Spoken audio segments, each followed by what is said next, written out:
Okay, तो start करते हैं। तो सबसे पहले हम यहाँ पर रियल एस्टेट इन्वेस्टमेंट ट्रस्ट के बारे में पढ़ेंगे और बाद में हम यहाँ पर इंफ्रास्ट्रक्चर इन्वेस्टमेंट ट्रस्ट के बारे में भी पढ़ेंगे। ठीक है, तो यहाँ पर देखो, सबसे पहले हम रियल एस्टेट इन्वेस्टमेंट के बारे में पढ़ते हैं। तो रियल एस्टेट के बारे में आप लोग को पता है, यहाँ पर रियल एस्टेट क्या है? प्रॉपर्टीज। ठीक है, जो जनरली हमारी प्रॉपर्टीज होती है, जैसे कि हमारा घर हो गया, स्कूल्स की बिल्डिंग्स हो गई, हॉस्पिटल्स की बिल्डिंग्स हो गई, ये सारे हमारे किस में आते हैं? रियल एस्टेट में। और जो रियल एस्टेट होते हैं वो एक अच्छा ऑप्शन होते हैं इन्वेस्टमेंट के लिए, क्योंकि आप लोग को पता है कि ये जो प्रॉपर्टीज होती हैं, जैसे लैंड हो गई, बिल्डिंग्स, बड़ी बड़ी बिल्डिंग्स हो गई, इनकी जो वैल्यू है फ्यूचर में इंक्रीज ही होने वाली, इनके जो प्राइसेस है वो फ्यूचर में इंक्रीज ही होने वाले हैं। तो इसीलिए एक हमारे लिए अच्छा ऑप्शन होता है इन्वेस्टमेंट के लिए। और जब भी हमें रियल एस्टेट में इन्वेस्टमेंट करना हो तो हमारे पास कई सारे यहाँ पर ऑप्शंस होते हैं जिनके अकॉर्डिंग हम यहाँ पर इन्वेस्टमेंट कर सकते हैं। ठीक है, तो यहाँ पर देखो, सबसे पहला ऑप्शन हमारा रियल एस्टेट में इन्वेस्टमेंट करने का क्या है कि हम डायरेक्टली परचेज कर सकते हैं। ठीक है, कोई लैंड हमें खाली मिल गई, हमने उसको परचेज कर लिया, 10 सालों तक रखा, उसकी वैल्यू इंक्रीज हो गई। ठीक है, पर देखो, जब भी आप यहाँ पर कोई चीज डायरेक्टली परचेज करते हो, चाहे लैंड हो चाहे बिल्डिंग हो, है ना, तो उसमें मसला क्या आता है कि आपको उसे उसे खरीदने के लिए सबसे पहले ज्यादा कैपिटल चाहिए। ठीक है, क्योंकि प्रॉपर्टीज ऐसे सस्ती थोड़ी मिल जाती है, उसके लिए हमारे पास पैसा ज्यादा होना चाहिए, पैसा ज्यादा लगता है। ठीक है, चलो आपने खरीद भी लिया, आपके पास कैपिटल थी, आपने उसको खरीद लिया, उसके बाद देखो उसको मेंटेन करके रखना जरूरी होता है। क्या करके रखना होता है? उसको मेंटेन करके रखना है। अगर आपने कोई बिल्डिंग खरीदी है, ताकि वो अच्छी कंडीशन में रहे, ताकि फ्यूचर में जब हम बेचें तो हमें अच्छे खासे यहाँ पर रिटर्न उस पर मिल जाए, जिसके लिए हमें एडिशनल यहाँ पर खर्चा करना पड़ता है। दूसरा तरीका क्या होता है, अगर हम परचेज नहीं करना चाहते तो हम क्या कर सकते हैं, किसी रियल एस्टेट कंपनी में, ठीक है, जो इस फील्ड में काम करती है, उसके शेयर्स परचेज कर सकते हैं। ठीक है, रियल एस्टेट कंपनी के शेयर्स परचेज कर सकते हैं, क्योंकि जैसे हम शेयर्स परचेज करेंगे हम भी उसके ऑनरशिप बन जाएंगे, हमारी भी कंट्रीब्यूशन उसमें हो जाएगी। ठीक है, अब जब रियल एस्टेट की बात आती है कंपनी में इन्वेस्ट करने की, शेयर्स खरीदने की, तो वो हमारे पास दो तरीके हैं। पहला देखो क्या है कि हम डायरेक्टली जा सकते हैं। डायरेक्टली का मतलब कि मैं खुद से गया और यहाँ पर मैंने परचेज कर लिया।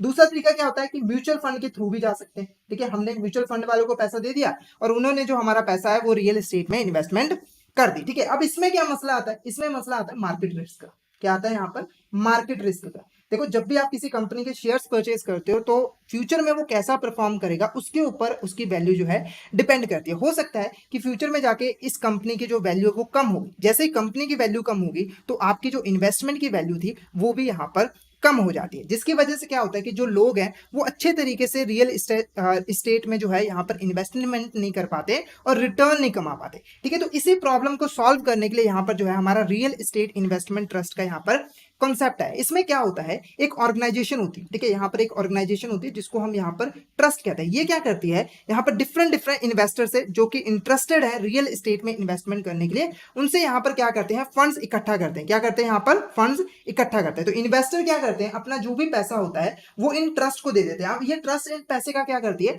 तो ट्रस्ट क्या करती है, इसको अलग अलग, ठीक है, अलग अलग जो रियल प्रॉपर्टीज है, रियल एस्टेट प्रॉपर्टीज है, उसमें इन्वेस्ट करते हैं। जैसे कि मान लो यहाँ पर कोई स्कूल की बिल्डिंग थी वो खरीद ली, कोई हॉस्पिटल जो है उसकी बिल्डिंग थी उसको खरीद लिया, या फिर कोई यहाँ पर अदर बिल्डिंग थी, ऑफिस बिल्डिंग थी, उसको यहाँ पर खरीद लिया। ठीक है, अब देखो, अब ये जो प्रोसेस हो रहा है इसी को हम यहाँ पर क्या कहते हैं, रियल एस्टेट इन्वेस्टमेंट ट्रस्ट। अब ये जो ट्रस्ट है ये क्या काम कर रही है, सिंपली इन्वेस्टर से फंड इकट्ठा किया और इस फंड को अलग अलग रियल एस्टेट में जो है वो इन्वेस्टमेंट कर दिया। अब ये जो ट्रस्ट है इसी को हम यहाँ पर क्या कहते हैं, रियल इन्वेस्टमेंट ट्रस्ट। ठीक है, अब इससे इन्वेस्टर को क्या बेनिफिट होगा? सबसे पहले देखो, जब भी हम इसमें इन्वेस्टमेंट करते तो हमें यहाँ पर ज्यादा कैपिटल की जरूरत नहीं पड़ती, यानी कि इसमें अगर किसी के पास कम भी पैसा है तो वो भी यहाँ पर इन्वेस्टमेंट कर सकता है। दूसरा बेनिफिट देखो क्या होता है कि ये जो पर्सन है इसको कोई भी डायरेक्टली परचेज करने की जरूरत नहीं है, किसी एसेट को मेंटेन करने की जरूरत नहीं है इसमें, वो क्योंकि इसने पैसा दे दिया ट्रस्ट को, अब बाकी का काम जो है ये ट्रस्ट वाले करेंगे। तो बिना किसी यहां पर एसेट को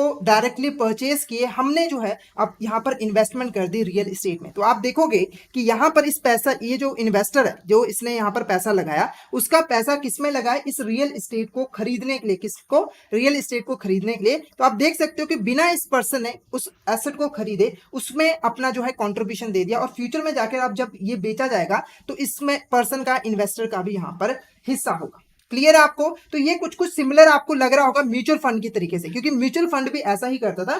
पर देखो डिफरेंस क्या है इस trust, real estate investment trust और म्यूचुअल फंड के बीच में डिफरेंस क्या होता है? देखो म्यूचुअल फंड भी इन्वेस्टर से पैसा इकट्ठा करता है, पर वो क्या करता है यहाँ पर different different real estate companies के शेयर्स में इन्वेस्ट करता है, मतलब कि शेयर्स हो गए या फिर डिबेंचर होगी उसमें इन्वेस्ट करता है। पर जो रियल एस्टेट इन्वेस्टमेंट ट्रस्ट है वो डायरेक्टली यहाँ पर रियल एस्टेट को ही खरीदता है, यानी कि वो डायरेक्टली प्रॉपर्टी में इन्वेस्ट करता है। तो इसका बेनिफिट क्या है कि इसमें मार्केट रिस्क कम है, आपने डायरेक्टली यहाँ पर जो है प्रॉपर्टी को खरीद लिया। ठीक है, तो आई होप आपको यहाँ पर मीनिंग क्लियर हो गया होगा। अब इसकी हम यहाँ पर डेफिनेशन भी देख लेते हैं। तो यहाँ पर देखो रीट्स, ठीक है, रियल एस्टेट इन्वेस्टमेंट ट्रस्ट को हम शॉर्ट में रीट्स भी कहते हैं। तो आगे मैं ये नाम थोड़ा बड़ा है तो मैं रीट्स ही यहाँ पर कहूंगा। तो यहाँ पर देखो रीट्स आर इन्वेस्टमेंट व्हीकल्स, ठीक है, ये इन्वेस्टमेंट व्हीकल्स होते हैं जो कि इन्वेस्टर से जो है पैसा लेते हैं, म्यूचुअल फंड के तरीके से ही यहाँ पर इन्वेस्टर से पैसा लेते हैं और उस पैसे को वो क्या करते हैं रियल डिफरेंट डिफरेंट जो एसेट्स होती है हमारी प्रॉपर्टीज होती हैं उसमें इन्वेस्ट कर देते हैं। क्लियर है? अब इससे देखो जो इन्वेस्टर होते हैं उनको यहाँ पर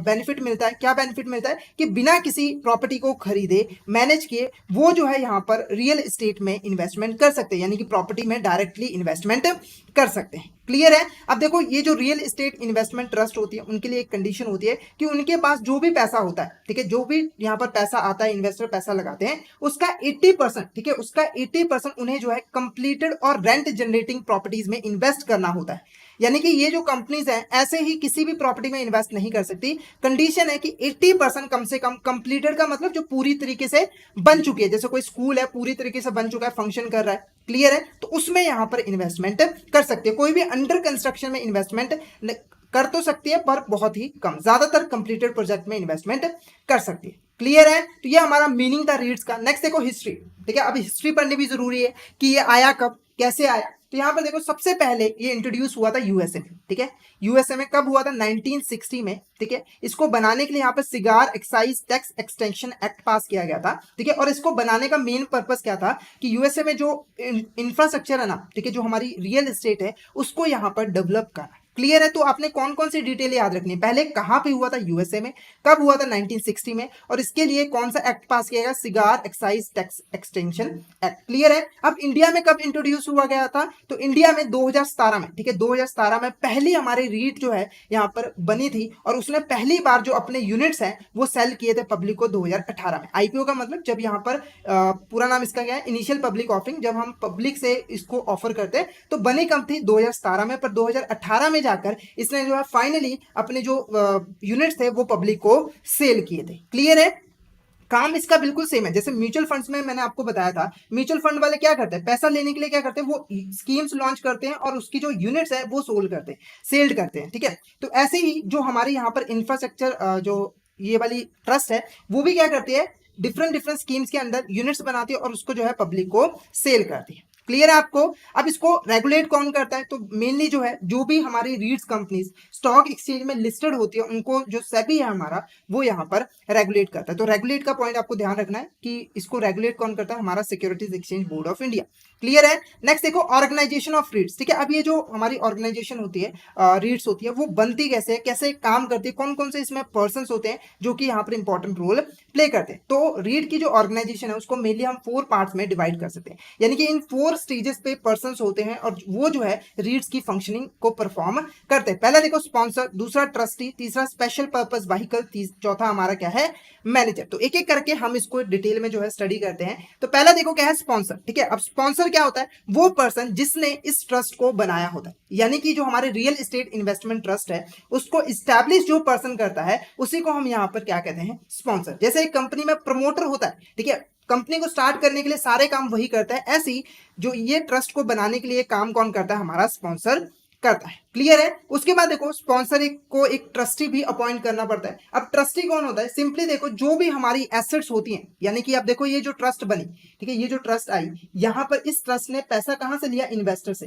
किससे लिया पैसा, लिया इन्वेस्टर से। इन्वेस्टर कौन है, जनरल पब्लिक है। तो इन्वेस्टर ने जो भी यहां पर पैसा इसको दिया है, यानी कि जो भी इसको पैसा दिया है वो सेफ रहे, ठीक है, उसके लिए ट्रस्टी को अपॉइंट किया जाता है। अब ये क्या करता है, सिंपली जो भी इस ट्रस्ट की एसेट्स होती हैं, जितनी भी इसने इन्वेस्टमेंट वगैरह की होती है, उसको अपनी देखरेख में रखता है, अपनी कस्टडी में रखता है, ताकि कोई भी अनऑथराइज यूज ना किया जाए। तो यहां पर देखो, the trustee hold the real estate asset, जितनी भी एसेट्स है उनको होल्ड करता है। किस लिए होल्ड करता है? ताकि इन्वेस्टर को प्रोटेक्ट कर सके, उन्हें किसी भी तरह का यहां पर लॉस ना हो। यानी कि जो हमारी एसेट्स होंगी उसको स्पॉन्सर यहां पे कंट्रोल नहीं करता है।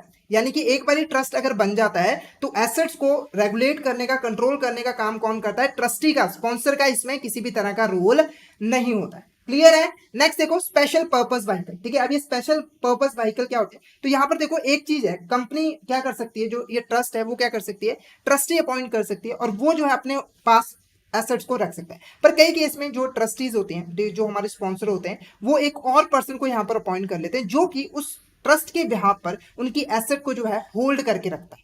क्लियर है? तो जो स्पेशल पर्पस व्हीकल होती है वो कोई ना कोई यहाँ पे डोमेस्टिक कंपनी होती है, इंडिया में देख लिया कि इस कंपनी को अपॉइंट कर लिया, ताकि वो जो है रियल एस्टेट एसेट को जो हमारी ट्रस्ट है उसके बिहाफ पर अपने पास होल्ड करके रखे। ठीक है, तो यहां पर आपको कंफ्यूज नहीं होना है। देखो, कंपनी के पास ऑप्शन है कि ट्रस्टी को बनाए, उसके पास रखे, ठीक है, यानी कि कंपनी अपने पास रखे, या फिर उसके पास दूसरी ऑप्शन क्या है कि वो किसी दूसरी कंपनी को हायर कर ले, ताकि वो जो है उसके एसेट को प्रॉपर तरीके से यहां पर जो है होल्ड करके रखे। ठीक है, पर जब भी कोई कंपनी यहां पर स्पेशल पर्पस व्हीकल यहां पर अपॉइंट करती है, यानी कि उसको अपनी एसेट प्रोवाइड करती है, तो कंपनी का ऊपर, उसके ऊपर पूरा कंट्रोल होना जरूरी है। ऐसा ना हो कि कंपनी का उसके ऊपर किसी भी तरह का कंट्रोल नहीं है और उसने एसेट को गलत तरीके से यूज कर लिया। तो कंट्रोल रखने के लिए जो हमारी यहाँ पर ट्रस्ट होती है वो कम से कम यहाँ पर 50% इक्विटी शेयर्स यहाँ पर स्पेशल पर्पस व्हीकल के होल्ड करने उसके लिए जरूरी है। क्लियर है आपको? 100 में से 50% जो ऑनरशिप होगी वो किसकी होगी? हमारी इसी ट्रस्ट की होगी। नेक्स्ट देखो क्या है, मैनेजर।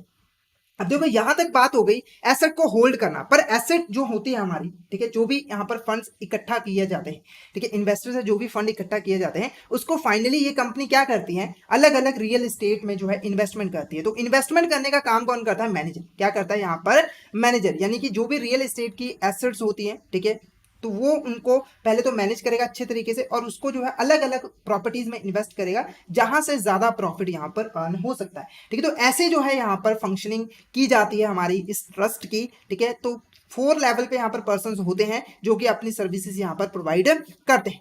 क्लियर है? नेक्स्ट देखो, टाइप्स ऑफ रीट्स। ठीक है, अब ये जो रीट्स है उनको हम दो तरीके से, ठीक है, दो तरीके से हम इनको डिवाइड कर सकते हैं। पहला देखो, based on sector. Based on sector का मतलब कि जो रीट है वो किस सेक्टर में काम कर रही है, क्योंकि देखो जो हमारे प्रॉपर्टीज होते हैं, रियल एस्टेट होते हैं, आप लोगों को पता है कि बहुत सारी प्रॉपर्टी होती है, स्कूल्स, हॉस्पिटल्स, ठीक है, रेजिडेंशियल। तो इस तरीके से जो रीट्स होती है वो अलग अलग सेक्टर्स में काम करती है, तो इसीलिए हम उसको सेक्टर्स वाइज भी यहाँ पर जो है डिवाइड कर सकते हैं। सेक्टर वाइज पहला जो हमारा आता है वो क्या है? रिटेल रीट्स। ठीक है, नाम से आपको पता है रिटेल से रिलेटेड है। तो ये जो रीट होती है, ठीक है, ये जनरली काम करती है इन्वेस्टमेंट का, किसमें? ऐसी प्रॉपर्टीज जो कि यहाँ पर रिटेल बिजनेस के लिए ली होती है। ठीक है, जैसे कि शॉपिंग मॉल्स हो गए। ठीक है, अब शॉपिंग मॉल्स में ज्यादातर जो लोग होते हैं वो क्या करते हैं? रिटेल पे सामान बेचते हैं। शॉपिंग मॉल में कभी भी हमें होलसेल पे प्राइस नहीं मिलता, तो शॉपिंग मॉल में इन्वेस्टमेंट की जाएगी। इसके अलावा जो रिटेल स्टोर्स होते हैं, जो छोटे मोटे दुकान होते हैं, उसमें यहाँ पर जो है इन्वेस्टमेंट की जाएगी। ठीक है, तो ये जो रिटेल रीट्स होते हैं इनके लिए कंपलसरी होता है कि कम से कम वो अपनी जो टोटल एसेट्स है 24% उसका जो है इन एसेट्स में जो है इन रियल एस्टेट प्रॉपर्टीज में इन्वेस्टमेंट करें। क्लियर है? नेक्स्ट देखो, रेजिडेंशियल रीट्स। ठीक है, रेजिडेंशियल आप लोग को पता है रिहायशी लोगों के रहने के लिए यहाँ पर मकान वगैरह बनाना। तो ये जो हमारे रीट्स होते हैं वो क्या करते हैं? जनरली क्या करते हैं, जो रेजिडेंशियल हाउसेस होती है, हाउस प्रॉपर्टीज होती है, उनको बनाती है, या फिर ये क्या करती है, कुछ हाउसेस को यहाँ पर जो है रेंट पे लेकर उनको यहाँ पर जो है लोगों को प्रोवाइड कर दे, ताकि उससे वो जो है इनकम कमा पाए। ठीक है, तो ये डायरेक्टली मैन्युफैक्चर भी कर सकती है या फिर रेंटल अपार्टमेंट में भी इन्वेस्टमेंट कर सकती है। ठीक है, किसी आधा कोई शेयर था, कोई खाली पड़ा था, उसमें इन्वेस्टमेंट कर दिया और उसको जो है रेंट पे चढ़ा दिया, जिससे जो है वो इनकम यहाँ पर अर्न करेगी। नेक्स्ट देखो क्या है, हेल्थ केयर रीट्स। ठीक है, हेल्थ केयर रीट्स जो होते हैं वो मेनली हेल्थ केयर सेक्टर में इन्वेस्टमेंट करते हैं, जैसे कि हॉस्पिटल्स हो गए, नर्सिंग फैसिलिटीज हो गई, रिटायरमेंट होम्स हो गए, मेडिकल सेंटर्स हो गए, इसमें जो है ये ज्यादातर इन्वेस्टमेंट जो है वो करती है। क्लियर है? नेक्स्ट देखो, ऑफिस रीट्स। ठीक है, ऑफिस रीट्स का मतलब ऐसे बिल्डिंग्स में इन्वेस्टमेंट करती है जो कि ऑफिस के लिए बनाए हो। ठीक है, जैसे आप लोग को पता है ना, कई जो बिजनेसमैन होते हैं वो क्या करते हैं, रेंट पे ले लेते हैं। एक बिल्डिंग है, उसका एक अपार्टमेंट रेंट पे ले लिया, अपना बिजनेस वहां पे स्टार्ट कर दिया, ऑफिस यहाँ पर खोल लिया। तो ये क्या करते हैं, यहाँ पर इसमें इन्वेस्टमेंट करते हैं जहां पर कमर्शियल एरिया हो, जहां पे लोग ऑफिस यहाँ पर स्टैब्लिश करते हैं। क्लियर है आपको? नेक्स्ट देखो क्या है, मोर्टगेज रीट्स। ठीक है, अब मोर्टगेज रीट्स क्या होता है? जनरली देखो ये जो रीट्स होती हैं ये ऐसी प्रॉपर्टी में इन्वेस्टमेंट करती हैं जो कि मोर्टगेज प्रॉपर्टीज होती हैं। आप लोगों को पता है ना कि बैंक में जब हम लोन लेते हैं तो हम अपनी कोई प्रॉपर्टी जो है यहाँ पर गिरवी रख देते हैं बैंक के पास, तो ये जो रीट्स होती है उन्हीं प्रॉपर्टीज में जो है इन्वेस्टमेंट करते हैं, तो इसीलिए उन प्रॉपर्टीज की इनके पास जो है ऑनरशिप नहीं होती है। क्लियर है आपको? तो यहाँ पर ये जो मोर्टगेज रीट्स होती है वो कम से कम यहाँ पर 10% इन्वेस्टमेंट कहाँ पे करेंगी? जो मॉर्गेज प्रॉपर्टीज होंगी। क्लियर है? तो ये हमारा ऑन द बेसिस था सेक्टर। तो अगर आपको यहां तक क्लियर है फटाफट से चैट बॉक्स में मैसेज करके जरूर बता दीजिए। एएफएम की क्लास ऑलरेडी हो चुकी है, अगर आपको क्लास चाहिए तो आपको कोर्स परचेज करना पड़ेगा एएफएम का। फटाफट से बता दीजिए अगर यहां पर किसी भी तरह का डाउट हो।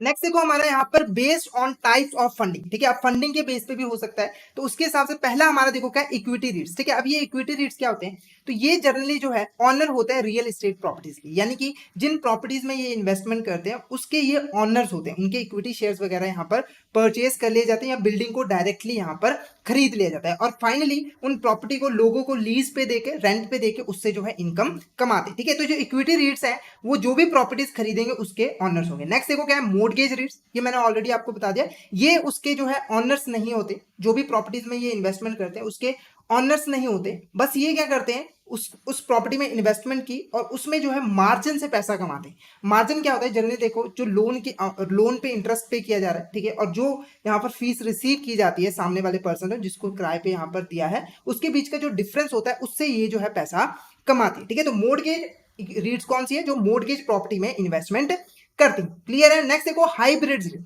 अब ये जो हाइब्रिड रीट्स होती हैं ये इक्विटी और मोर्टगेज दोनों में ही यहाँ पर पैसा लगाते हैं। क्लियर है आपको?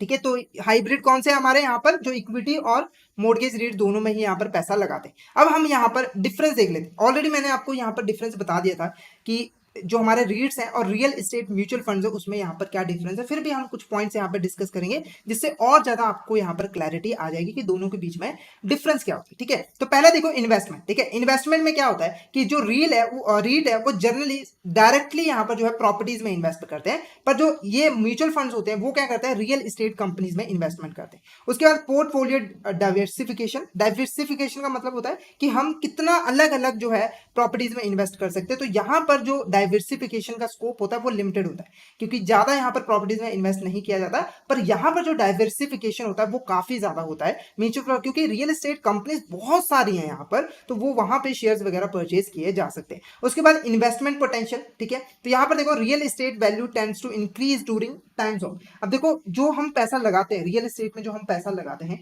उसमें जो जब वो रियल एस्टेट जो प्रॉपर्टी में हमने पैसा लगाया है उसकी वैल्यू जो है समय के साथ इंक्रीज होती है, जिससे हमें लास्ट में जाके कैपिटल गेन यहाँ पर मिलता है। ठीक है, ऐसे ही जो रियल एस्टेट म्यूचुअल फंड्स होते हैं उसमें कैपिटल एप्रिसिएशन होती है, यानी कि अगर कंपनी अच्छा परफॉर्म कर लेती है तो उससे हमारी जो शेयर की वैल्यू होती है वो इंक्रीज हो जाती है, जिसमें हम शेयर्स को बेच के यहाँ पर प्रॉफिट कमा सकते हैं। उसके बाद मार्केट रिस्क। तो यहाँ पर जो मार्केट रिस्क होता है वो कम होता है। ठीक है, ज्यादा मार्केट का इफेक्ट नहीं पड़ता, पर यहाँ पर जो मार्केट रिस्क होता है वो काफी ज्यादा यहाँ पर होता है। क्लियर है? नेक्स्ट देखो एडवांटेजेस। अब जो हमारे रीट्स हैं उसकी एडवांटेजेस क्या क्या होती हैं, बेनिफिट्स यहाँ पर क्या क्या होते हैं। पहला बेनिफिट क्या होता है? डिवर्सिफिकेशन। ठीक है, अभी जो इन्वेस्टर है वो अपने जो इन्वेस्टमेंट है उसको डिवर्सिफाई कर सकता है, यानी कि अगर देखो अगर मैं सिंपल एक पर्सन है ए, वो इन्वेस्टमेंट करना चाहता है डायरेक्टली, अगर वो खरीदेगा, ठीक है, डायरेक्टली यहाँ पर जो अगर कोई प्रॉपर्टी को रियल एस्टेट प्रॉपर्टी को यहाँ पर खरीदता है तो उसका जो सारा का सारा पैसा वो एक ही प्रॉपर्टी में लग जाएगा। ठीक है, आप लोगों को पता है कैपिटल ज्यादा चाहिए, पर जब हम रीट्स के मीडियम से बात करते हैं, ठीक है, रीट्स के मीडियम से बात करते हैं तो उस केस में जो हमारा पैसा है वो अलग अलग प्रॉपर्टीज में जाता है। किस में जाता है? अलग अलग प्रॉपर्टीज में, जिससे जो हमारा रिस्क हो जाता है वो यहाँ पर कम हो जाता है। हम अपने इन्वेस्टमेंट को डिवर्सिफाई कर सकते हैं। तो यहाँ पर देखो डिवर्सिफाई द इन्वेस्टमेंट पोर्टफोलियो को हम डिवर्सिफाई कर सकते हैं, इसके बारे में मैंने ऑलरेडी आपको बताया। नेक्स्ट देखो स्मॉल इनिशियल इन्वेस्टमेंट। ठीक है, जब भी हमें रीट्स में इन्वेस्टमेंट करनी होती है तो बहुत कम इन्वेस्टमेंट से हम इन्वेस्टमेंट कर सकते हैं, और वो जो अमाउंट कितनी है 15,000, यानी कोई पर्सन के पास 15,000 50,000 रुपए है तो वो भी रियल एस्टेट में इन्वेस्टमेंट कर सकता है। नेक्स्ट देखो प्रोफेशनल मैनेजमेंट। अब ये जो ट्रस्ट होते हैं ना, इसमें जो मैनेजर्स होते हैं जो यहाँ पर इन्वेस्टमेंट करते हैं वो प्रोफेशनल होते हैं, वो इस फील्ड में, रियल एस्टेट के फील्ड में एक्सपर्ट होते हैं, जिससे हमें जो है यहाँ पर प्रोफेशनल सर्विसेज यहाँ पर मिल जाती है, जहां पर हमारा पैसा जो है लगभग सेफ ही रहता है। क्लियर है आपको?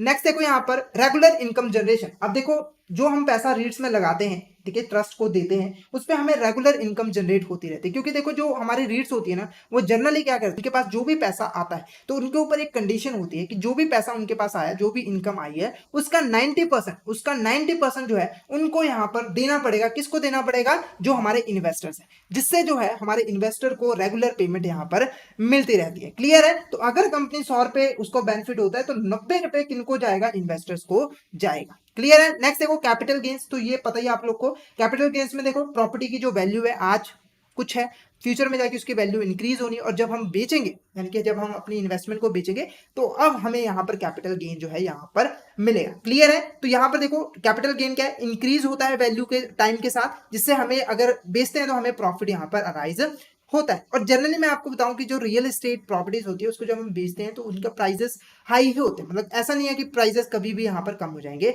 नेक्स्ट देखो डिसएडवांटेजेस। देखो अब किसी भी चीज की एडवांटेजेस होती है तो डिसएडवांटेजेस भी होती है। अब डिसएडवांटेजेस क्या है? पहला देखो क्या है? Limited option. ठीक है, अभी जो रीट्स है इंडिया में आज के टर्म में इतनी ज्यादा नहीं है, मतलब इतनी ज्यादा, मतलब ये ग्रोथ नहीं किया है कि जगह जगह पे आपको रीट्स मिल जाएंगे जहां पर आप इन्वेस्टमेंट करोगे। ये बहुत ही कम है, इंडिया में बहुत ही कम रीट्स जो है ऑपरेट करते हैं, जिसके वजह से आपके पास ऑप्शन लिमिटेड है, आपको इन्हीं रीट्स में जो है पैसा लगाना पड़ता है। दूसरा देखो क्या है? लो लिक्विडिटी। क्या है हमारे यहाँ पर? लो लिक्विडिटी। अब देखो जो लोग हैं, क्योंकि ये इस लोगों के पास इतने ज्यादा ऑप्शन नहीं है, ये इनकी ज्यादा ग्रोथ नहीं है, तो लोग जो है यहाँ पर ज्यादा पार्टिसिपेट ही नहीं करते इसमें।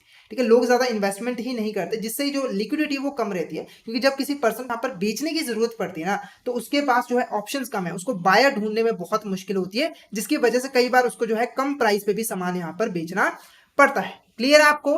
नेक्स्ट देखो क्या है? Comparison of various modes of investment in real estate. अगर आप अलग अलग तरह के से, जैसे मैंने आपको स्टार्टिंग में ही बता दिया था, तो अलग अलग तरह से अगर आप रियल एस्टेट में इन्वेस्टमेंट करते हो तो उस पर आपको क्या फायदे हैं, क्या नुकसान है, वो भी हम यहाँ पर कंपेयर करके देखेंगे। सबसे पहले देखो यहाँ पर रीट्स, अगर आप रीट्स के मीडियम से इन्वेस्टमेंट करते हो। दूसरा डायरेक्ट प्रॉपर्टी ओनरशिप, इसका मतलब क्या है? आप डायरेक्टली किसी प्रॉपर्टी को खरीदते हो। दूसरा रियल एस्टेट कंपनी की इक्विटी में इन्वेस्ट करते हो डायरेक्टली, या फिर कॉर्पोरेट प्रॉपर्टी बॉन्ड में यहाँ पर इन्वेस्टमेंट करते हो। ठीक है, बॉन्ड में आप लोग को पता है जिसमें आप ऑनर तो नहीं बनेंगे, पर आपकी एक कॉन्ट्रीब्यूशन बन जाती है, आप क्रेडिटर बन जाते हो उस कंपनी के। ठीक है, अब एक एक करके हम यहाँ पर डिफरेंस देखेंगे। सबसे पहला टाइप्स ऑफ इन्वेस्टमेंट। ठीक है, इन्वेस्टमेंट कैसे की जाती है? तो जनरली रीट्स के केस में क्या होता है कि रीट्स जो है यूनिट्स इशू करता है, इन्वेस्टर उन यूनिट्स को खरीद के इन्वेस्टमेंट करता है। इसमें देखो आप जनरली सीधा जाकर प्रॉपर्टी को परचेज कर लेते हो। इसमें जो कोई भी लिस्टेड कंपनी जो स्टॉक एक्सचेंज में लिस्टेड है उसके आप शेयर्स परचेज करते हो, और इसमें आप जो है जो उसके डेट इंस्ट्रूमेंट होते हैं कंपनी के, उसके आप यहाँ पर परचेज करते हो। क्लियर है? उसके बाद आप मिलता क्या है आपको? क्या पैसा यहाँ पर मिलता है? तो देखो रीट्स के केस में मेजॉरिटी ऑफ जो इनकम होती है वो जाती है यूनिट होल्डर को। किसको? यूनिट होल्डर को, जिन्होंने यूनिट्स यहाँ पर होल्ड किया होता है, यानी कि स्पॉन्सर को नहीं जाता, जिसने ट्रस्ट को स्टार्ट किया उसको नहीं, यूनिट होल्डर को। नेक्स्ट देखो मेजॉरिटी ऑफ इनकम। ठीक है, डायरेक्ट प्रॉपर्टी ऑनरशिप है, मेजॉरिटी ऑफ इनकम किसे जाती है? ऑनर को, जिसने उसको खरीदा हुआ है। और रियल एस्टेट कंपनी के केस में आपको डिविडेंड की फॉर्म में यहाँ पर जो है पैसा मिलता है। जो शेयर होल्डर्स हैं, जिन्होंने शेयर परचेज किए हैं, उनको डिविडेंड की फॉर्म में यहाँ पर पैसा मिलता है, और इसके ऊपर आपको एक फिक्स्ड पे आउट मिलता है। डिबेंचर्स वगैरह पे, बॉन्ड्स वगैरह पे एक फिक्स्ड पे आउट यहाँ पर मिलता है। नेक्स्ट देखो क्या है? Investment strategy. ठीक है, अब ये जो इन्वेस्टमेंट स्ट्रेटेजी होती है वो कैसी होती है? तो यहाँ पर देखो पहला हमारा यहाँ पर फोकस रहती है, फोकस एक्टिविटी होती है, क्योंकि इसका मेन काम क्या है? रियल एस्टेट कंपनी में इन्वेस्टमेंट करना। ठीक है, इसमें भी फोकस रहती है, हम डायरेक्टली भी फोकस होकर यहाँ पर खरीदते हैं। पर बाकी जो दो है उसमें ये जो इन्वेस्टमेंट की स्ट्रेटेजी होती है वो इन्वेस्टर की नहीं होती है, वो किसकी होती है? कंपनी की होती है। वो डिसाइड करते हैं कि उसे कितने शेयर्स यहाँ पर इशू करने हैं और कितने डिबेंचर यहाँ पर इशू करने हैं। उसके बाद नेक्स्ट देखो लिक्विडिटी। ठीक है, तो ये हमारी क्या है? लिक्विड इन्वेस्टमेंट होती है, क्योंकि हम कभी भी अपने यूनिट्स को सेल कर सकते हैं, हालांकि कम होती है पर होती है, लिक्विड होती है। नेक्स्ट देखो इनलिक्विड इन्वेस्टमेंट। इनलिक्विड में क्या है? देखो अब कोई भी हम प्रॉपर्टी खरीदते हैं तो उसको बेचना आसान नहीं होता है। यूनिट्स को बेचना आसान है पर प्रॉपर्टी को बेचना आसान नहीं होता, तो ये इनलिक्विड इन्वेस्टमेंट है। सबसे ज्यादा इनलिक्विड हमारी रियल एस्टेट इन्वेस्टमेंट ही होती है। नेक्स्ट देखो ये हमारी लिक्विड होती है और ये हमारी क्या होती है? लो लिक्विड होती है। नेक्स्ट देखो डाइवर्सिटी। ठीक है, हम अपने पोर्टफोलियो को कितना डाइवर्सिफाई यहाँ पर कर सकते हैं, तो यहाँ पर जो डाइवर्सिटी है वो हमें मिल जाती है। हम अलग अलग जो है रियल एस्टेट में इन्वेस्टमेंट कर पाते हैं, पर यहाँ पर डाइवर्सिटी नहीं मिल पाती, जिससे हमें कंसंट्रेशन रिस्क जो है वो लेना पड़ता है। कंसंट्रेशन रिस्क का मीनिंग मैंने आपको समझाया था। इसमें क्या होता है कि जब हम किसी एक ही सेक्टर पे फोकस करते हैं तो वहां पर हम चांसेस होते हैं कि अगर वो सेक्टर कोलैप्स कर गया तो हमें लॉस होगा। यानी कि अगर हमने यहाँ पर किसी एक प्रॉपर्टी में इन्वेस्टमेंट किया और वो अगर कोलैप्स हो गया तो हमें लॉस होगा। तो यहाँ पर हमें डिवर्सिफाई मिल जाता है, पर यहाँ पर भी हमें डिवर्सिफाई नहीं मिलता और कंसंट्रेशन रिस्क यहाँ पर लेना पड़ता है। क्लियर है? यहाँ पर अब बात कर लेते हैं रिस्क का, कि रिस्क यहाँ पर कितना रहता है। तो यहाँ पर जनरली लो रिस्क होता है, यहाँ पर हाई रिस्क होता है, यहाँ पर हाई रिस्क होता है। इक्विटी में ज्यादातर हाई रिस्क होता है और यहाँ पर हमारा क्या होता है, यहाँ पर लो रिस्क होता है। क्लियर है आपको? तो मैंने आपको यहाँ पर कंपैरिजन भी करके दिखा दिया कि अलग अलग ऑप्शन से अगर आप इन्वेस्टमेंट करते हो तो उसमें क्या बेनिफिट और क्या लॉस है। ठीक है, नेक्स्ट पॉइंट देखो क्या है हमारा, tax guidelines for investor of रीट्स। अब देखो जो रीट्स के इन्वेस्टर्स हैं उनको जब पैसा मिलता है तो उसके ऊपर टैक्स कैसे लगाया जाता है वो हम यहाँ पर देखेंगे। पहला टैक्सेशन ऑफ डिविडेंड, क्या है हमारे यहाँ पर टैक्सेशन ऑफ डिविडेंड। तो आप लोगों को पता है कि जब भी हम यहाँ पर पैसा लगाएंगे तो जो कंपनी है, ट्रस्ट है, वो रेगुलर बेसिस पे, ठीक है, रेगुलर बेसिस पे क्या करेगी, हमें यहाँ पर एक पे आउट करेगी। क्या करेगी? पे आउट करेगी। उसे हम यहाँ पर क्या कहते हैं, डिविडेंड। कंपनीज के केस में डिविडेंड, ठीक है। अगर डिवेंचर है तो वहां पे हमें इंटरेस्ट मिलता है। तो ये जो डिविडेंड आता है ना, जो भी हमारे इन्वेस्टर उनको जो भी डिविडेंड मिलता है वो कंप्लीटली टैक्सेबल होता है। मतलब वो जिस भी टैक्स स्लैब में आएगा उसके ऊपर उतना टैक्स लगाया जाएगा, कोई भी टैक्स रिडम्पशन नहीं होती है। नेक्स्ट क्या है, टैक्सेशन ऑफ कैपिटल गेन्स। ठीक है, अगर आपने जो हमने इन्वेस्टमेंट की थी उसको आपने सोल्ड किया और उस पर आपको प्रॉफिट मिला, ठीक है, आपने कोई यूनिट्स परचेज की थी, ठीक है, जिसकी वैल्यू तब मान लो कि 10,000 थी, पर जब आपने उसको सेल किया तो उसकी वैल्यू 1,00,000 थी, ठीक है। तो यहाँ पर 90,000 का आपको बेनिफिट हो गया, तो ये हमारा क्या कहलाएगा, कैपिटल गेन्स। तो इसके ऊपर भी यहाँ पर टैक्स लगता है, पर जो हमारा कैपिटल गेन होता है ना उसके ऊपर दो तरीके से टैक्स लगता है, ठीक है। क्योंकि कैपिटल गेन ऐसा भी होता है कि हमने ये जो यूनिट्स है कई बार शॉर्ट टर्म के लिए होल्ड करके रखी होती है,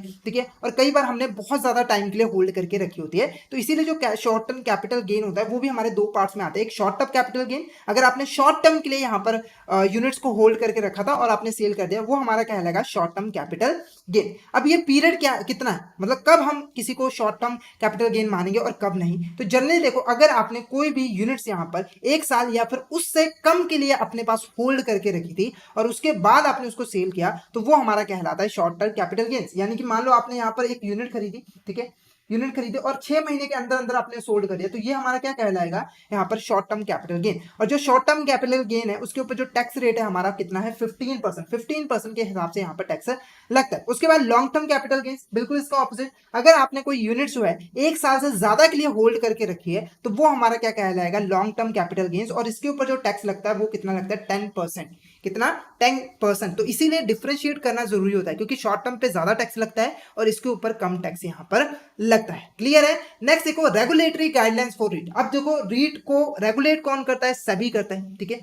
और सेबी को ये पावर्स कहां से मिलती है, SEBI real estate investment trust regulation 2040, ठीक है। तो ये चीज आपने ध्यान रखनी है, रेगुलेट सेबी कर रहा है। सेबी को रेगुलेट करने के लिए पावर्स कहां से मिल रही है, SEBI real estate investment trust regulation 2040। तो यहां पर एमसीक्यू बनने के काफी चांसेस होते हैं, तो ये आपने यहां पर ध्यान में रखना है। क्लियर है? अब देखो, अब ये जो सेबी है वो कैसे रेगुलेट करेगा, कुछ गाइडलाइंस टाइम टू टाइम कुछ गाइडलाइंस इशू करेगा, जिसको सेबी को यहाँ पर जो है जो हमारी इन्वेस्टमेंट ट्रस्ट है उसको यहाँ पर फॉलो करना पड़ेगा, real estate investment trust. Clear है? अब वो गाइडेंस कौन है, पहली देखो क्या है, structure of investment trust. Structure का मतलब कि जो इन्वेस्टमेंट ट्रस्ट है वो कैसे बनाई जाएगी, उसका स्ट्रक्चर क्या रहने वाला है, ठीक है। तो यहाँ पर देखो, सबसे पहला, sponsor to hold more than 25% of the total units of the investment trust after initial offer for at least 3 years, ठीक है। तो इस लाइन का मतलब क्या हुआ, देखो, जब भी कोई ट्रस्ट बना, ठीक है, जब भी कोई यहाँ पे ट्रस्ट बना, तो ट्रस्ट बनने का पर्पस क्या होता है कि वो यूनिट्स किसको सेल करे, पब्लिक को सेल करने के लिए वो क्या करेगा, इनिशियल पब्लिक ऑफरिंग निकालेंगे,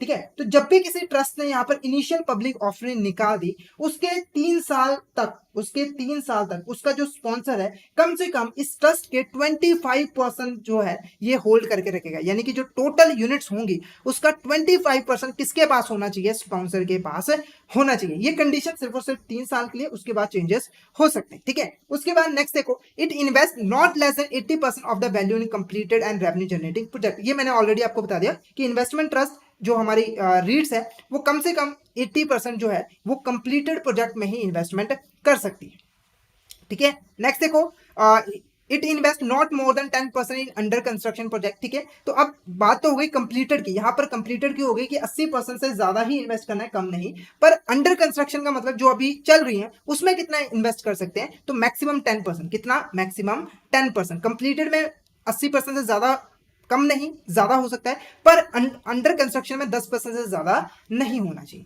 क्लियर है आपको? नेक्स्ट देखो, SPV hold not less than 80% of the asset directly in properties. अब देखो, अगर आपने कोई स्पेशल पर्पस व्हीकल यहां पर अपॉइंट किया है, तो उस केस में देखो वो स्पेशल पर्पस व्हीकल जो है कम से कम जितनी भी प्रॉपर्टीज हैं उसकी जो इन्वेस्टमेंट है वो प्रॉपर्टीज में ही करेगा। ठीक है, वो किसी दूसरी एसपीवी में इन्वेस्टमेंट नहीं कर सकता, किसी और कंपनी ने जो स्पेशल पर्पस व्हीकल यहां पर बनाया है उसमें इन्वेस्टमेंट नहीं कर सकता, वो मैक्सिमम इन्वेस्टमेंट जो है अपनी प्रॉपर्टीज में ही करेगा। क्लियर है? नेक्स्ट देखो यहाँ पर स्टिपुलेशन टू इंश्योर ट्रांसपेरेंसी। अब ट्रांसपेरेंसी मेंटेन करके रखनी भी जरूरी है ताकि इन्वेस्टर का जो पैसा है वो यहाँ पर सेफ रहे। तो उसको मेंटेन करने के लिए सबसे पहले देखो ट्रस्टी को अपॉइंट किया जाता है, जो क्या करता है, जो यूनिट होल्डर है उनकी बेनिफिट के लिए सारी जो एसेट्स है उनको अपनी कस्टडी में यहाँ पर रखता है। साथ ही साथ जो हमारे ट्रस्ट होते हैं उनको यहाँ पर एक इंडिपेंडेंट वैल्यूएबर भी अपॉइंट करना पड़ता है। इंडिपेंडेंट वैल्यूएबर का मतलब जो कि हमारे ट्रस्ट से रिलेटेड नहीं होता है। ठीक है, वो इंडिपेंडेंट पर्सन होता है, वो आएगा, वो वैल्यू करेगा ट्रस्ट की एक्चुअल में वैल्यू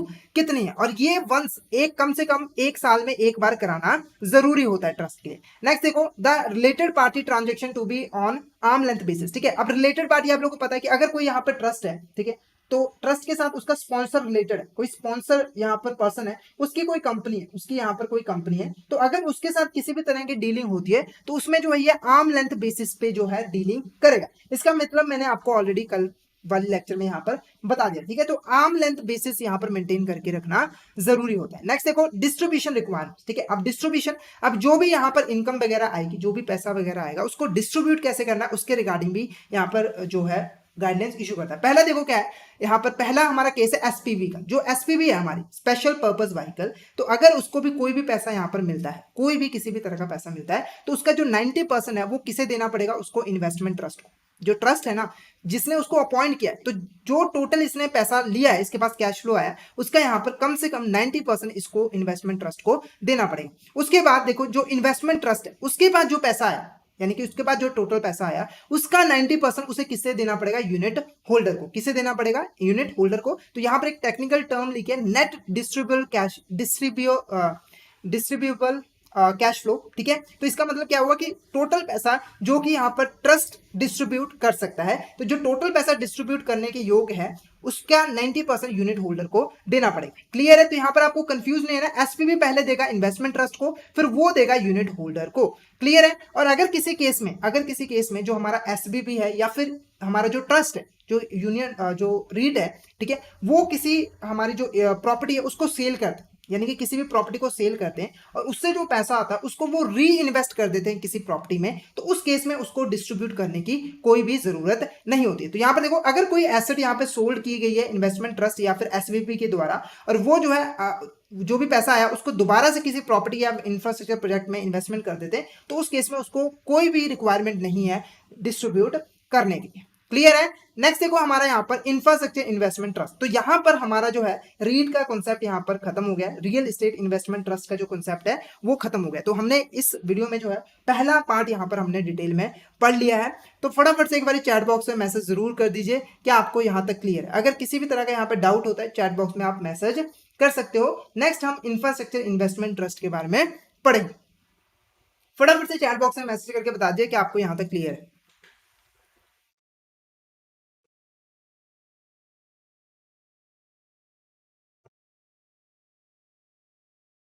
फटाफट से बता दीजिए।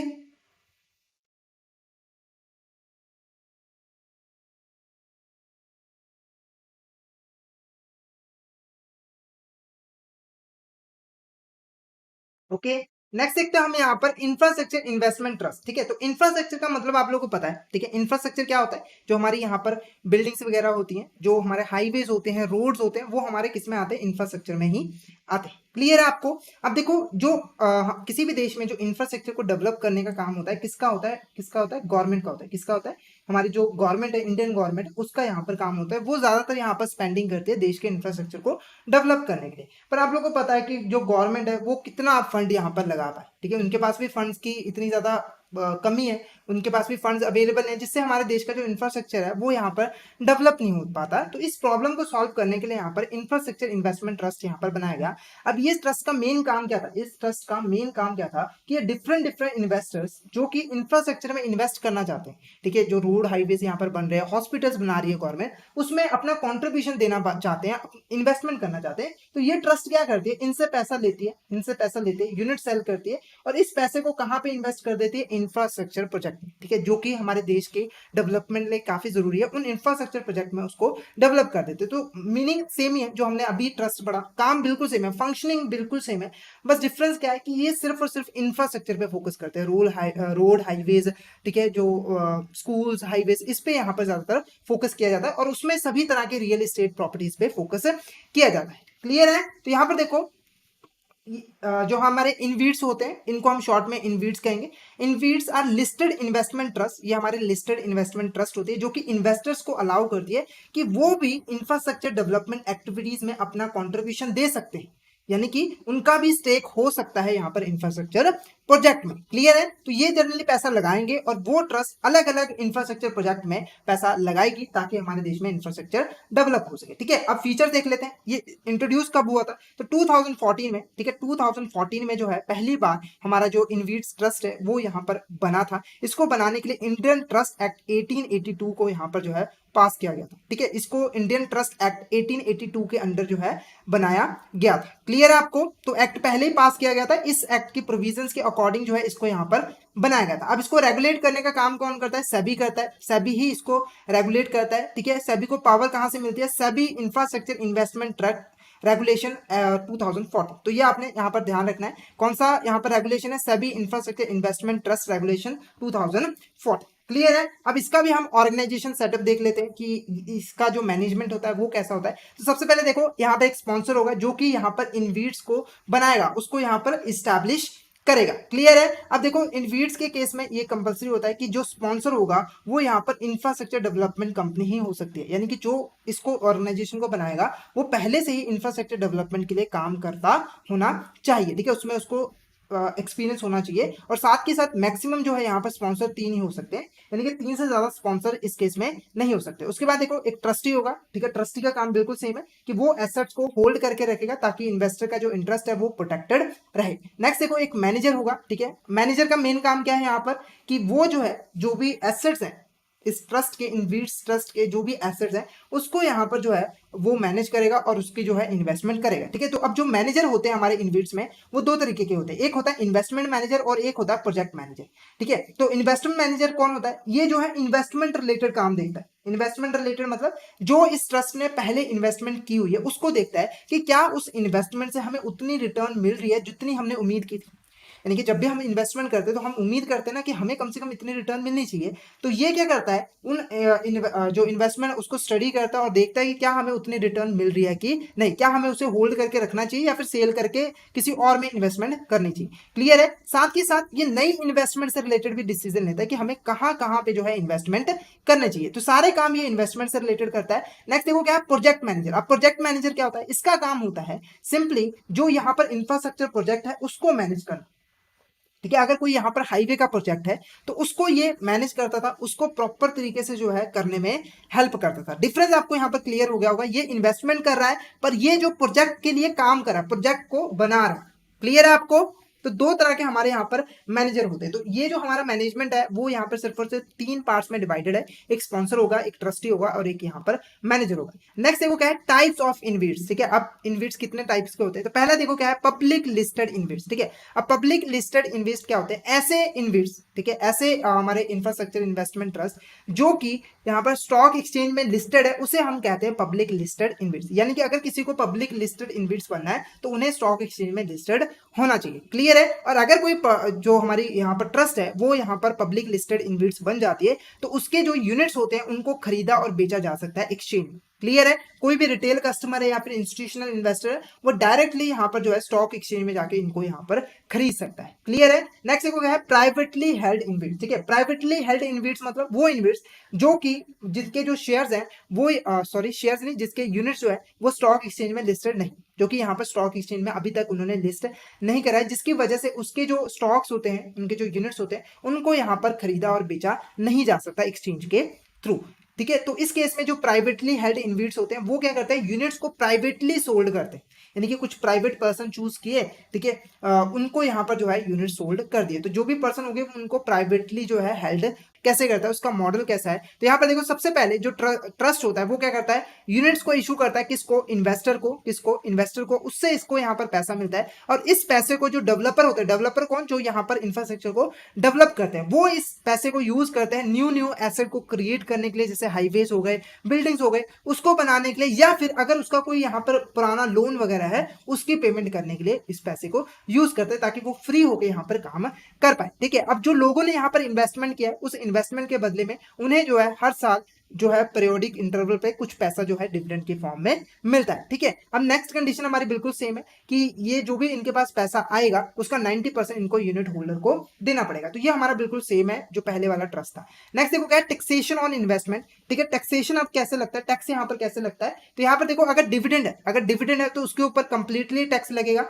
और अगर कैपिटल गेन है तो उसमें भी दो पार्ट्स में डिवाइड कर दिया जाएगा। रेट भी बिल्कुल सेम है, बस डिफरेंस क्या है, पीरियड का। क्या है, पीरियड का, जो हमने पहले पढ़ा था, रीट के केस में पढ़ा था, शॉर्ट टर्म कैपिटल गेन कब होगा, अगर यहां पर 1 साल या उससे कम के लिए लिया होगा, पर यहां पर कितना है, 3 साल। कितना है, 3 साल। अगर आपने कोई यहाँ पर यूनिट्स को होल्ड करके रखा है 3 साल या फिर उससे कम के लिए, तो वो हमारा शॉर्ट टर्म कहलाएगा, और अगर ज्यादा के लिए किया है तो वहां पर हमारा जो है लॉन्ग टर्म कैपिटल गेन कहलाएगा। रेट बिल्कुल सेम है, 15% और 10%। क्लियर है? तो यहां तक जो हमारा टॉपिक है वो यहाँ पर खत्म होता है। अब हम इससे रिलेटेड कुछ इंपॉर्टेंट क्वेश्चंस यहाँ पर देखेंगे, तो फटाफट से एक बार मुझे चैट बॉक्स में जरूर मैसेज कर दीजिए कि आपको यहाँ तक क्लियर है, और अगर किसी भी तरह का डाउट हो तो आप चैट बॉक्स में मैसेज करके बता सकते हो, ताकि आप क्वेश्चन का फटाफट यहाँ पर आंसर कर सको। ठीक है, तो अगर आपने मैसेज नहीं किया तो इसका मतलब आपको समझ आ गया है, और आप जो है फटाफट से क्वेश्चन के यहाँ पर आंसर करोगे। फटाफट से बता दीजिए यहाँ पर।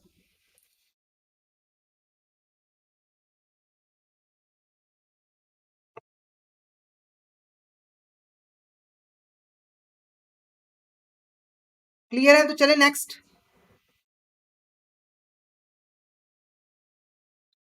क्वेश्चन देखें।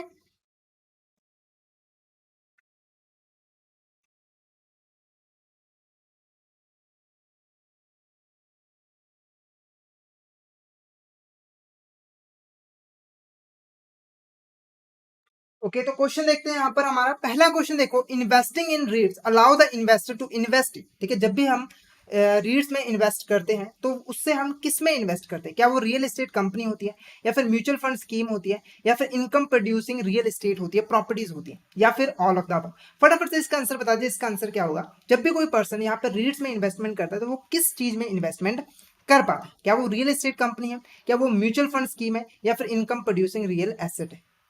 फटाफट से बता दीजिए।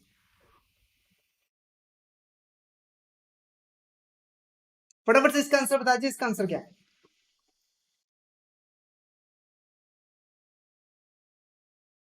तो यहाँ पर आंसर देखो हमारा, यहाँ पर इनकम प्रोड्यूसिंग रियल एसेट। ठीक है, इनकम प्रोड्यूसिंग रियल एस्टेट, क्योंकि इसमें जो हमारा ट्रस्ट होता है वो डायरेक्टली रियल एस्टेट प्रॉपर्टीज को ही यहाँ पर खरीदता है, किसी कंपनी के शेयर वगैरह परचेज नहीं करता है। ठीक है, तो हम डायरेक्टली यहाँ पर उसमें इन्वेस्टमेंट कर सकते हैं।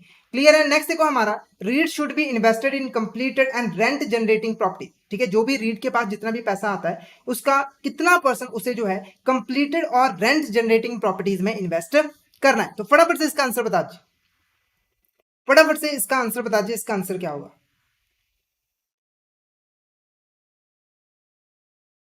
फटाफट से इसका आंसर बता दीजिए।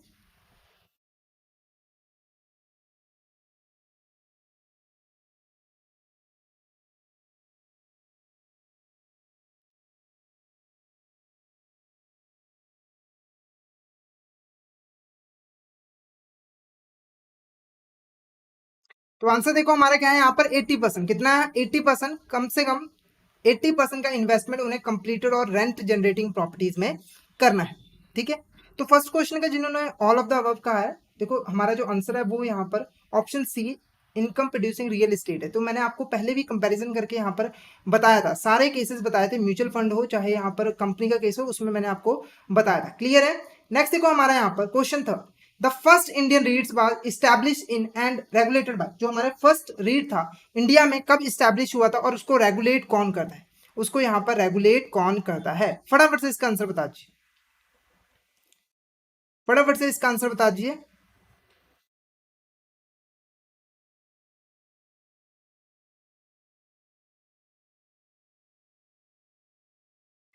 फटाफट से इसका आंसर बता दीजिए कि पहली जो हमारी रीड थी इंडिया में वो कब यहाँ पर बनी थी और उसको रेगुलेट कौन करता है?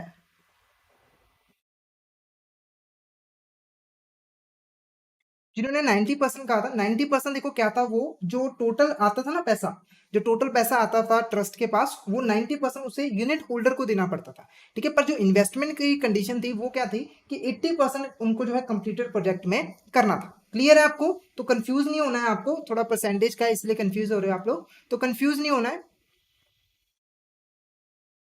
बिल्कुल सही, option third, option C is a correct answer. 2017 में ये बना था और इसको रेगुलेट कौन करता है? हमारा सेबी करता है। और इसने पहली बार अपना जो इनिशियल पब्लिक ऑफरिंग था वो 2018 में यहाँ पर किया था, पब्लिक को इसने यूनिट्स यहाँ पर सोल्ड किए थे। नेक्स्ट देखो, REIT require much smaller initial investment. अगर रीट में हमें इन्वेस्टमेंट करनी है तो मिनिमम अमाउंट कितनी होनी चाहिए? क्या वो 14,000 है, क्या वो 14,000 है, या फिर 15,000 है, या फिर 16,000 है, या फिर 17,000? फटाफट से इसका आंसर बता दीजिए, इसका आंसर क्या होगा? फटाफट से इसका आंसर बता दीजिए, इसका आंसर क्या होगा? मिनिमम जो अमाउंट चाहिए इन्वेस्टमेंट करने के लिए रीट में वो कितनी है? क्या वो 15,000 है, वो 16,000 है, 17,000 है? फटाफट से इसका आंसर बता दीजिए, फटाफट से आंसर बता दीजिए यहां पर।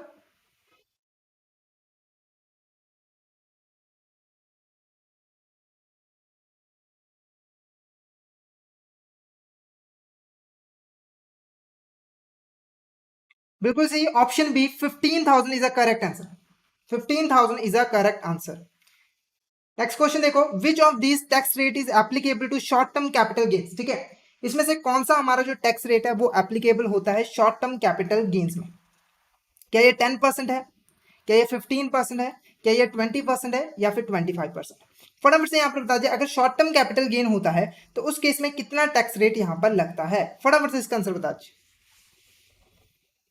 और लॉन्ग टर्म पे कितना लगता है वो भी बता दीजिए, दोनों चीजें बता दीजिए। ठीक है, शॉर्ट टर्म और लॉन्ग टर्म दोनों में कितना यहाँ पर टैक्स रेट लगता है? फटाफट से आंसर बता दीजिए यहाँ पर।